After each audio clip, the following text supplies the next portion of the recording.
To help out with our gambrel roof today, our rafters. Picked up a Stanley miter box, hoping it's going to be like a poor man's chop saw.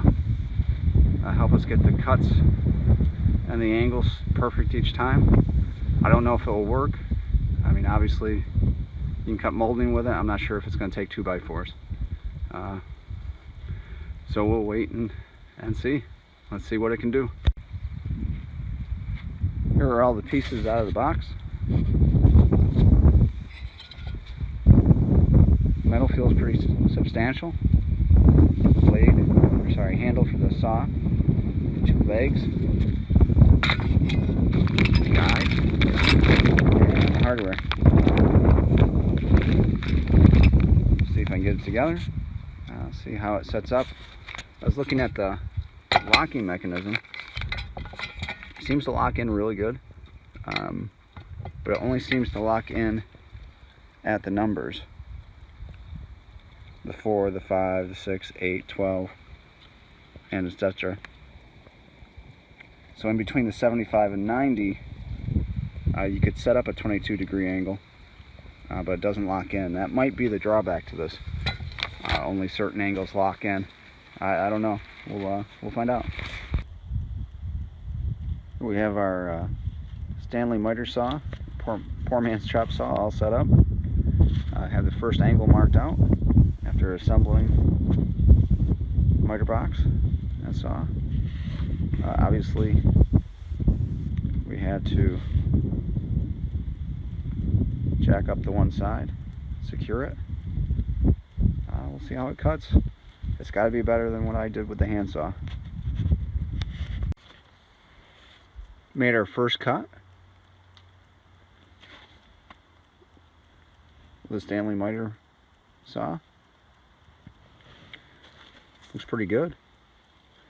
To make life a little easier, I did screw down opposing legs.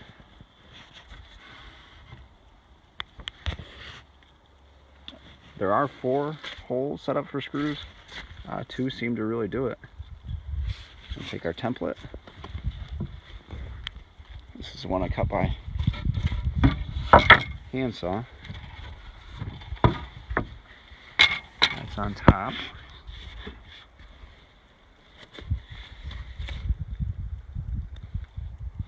And they're pretty close.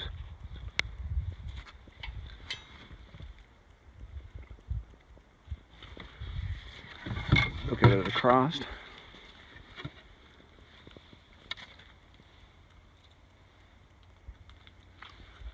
It's really not bad. Not even the one by hand. It wasn't fun by hand. I had to get up on my bench, hold it with my knees. This was a lot nicer way to do it.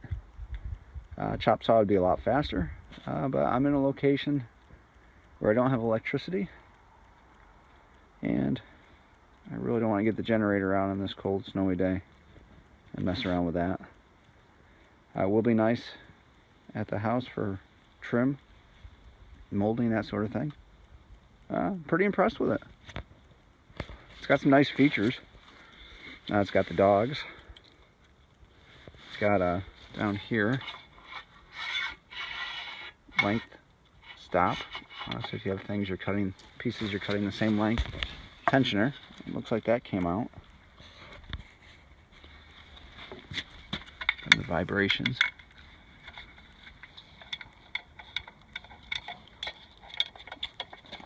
It's got its own little Allen wrench holder. See right here where it holds its Allen wrench, right in the back. Thought that was kind of neat. And then down here, it's got this plastic tab right here, so your blade doesn't touch the metal, which is good.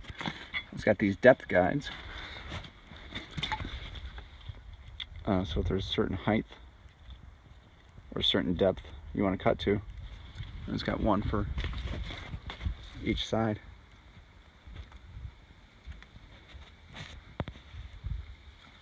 So pretty neat. Chop saw would be a lot faster though.